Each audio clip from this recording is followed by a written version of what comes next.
আগে তো তোমাদেরকে আমি পাখির ভিডিও দেখিয়েছি। আজকে দেখুন আমার হাতে দুটো পাখি বসে আছে, কি সুন্দর দেখো।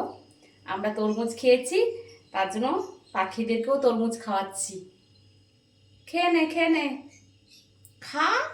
আমার বন্ধুরা দেখবে তো, খাবি তো।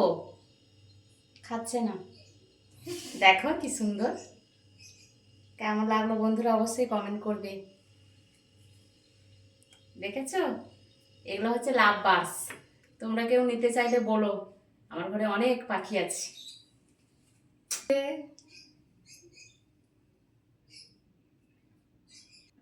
দেখো তো বন্ধুরা কেমন লাগছে, দেখো আমার গায়ে কি সুন্দর বসে আছে। এই অনুভূতিটা এত দারুণ লাগছে না, তাই তোমাদের সঙ্গে না শেয়ার করে থাকতে পারলাম না। কেমন লাগলো বন্ধুরা অবশ্যই কমেন্ট করবে।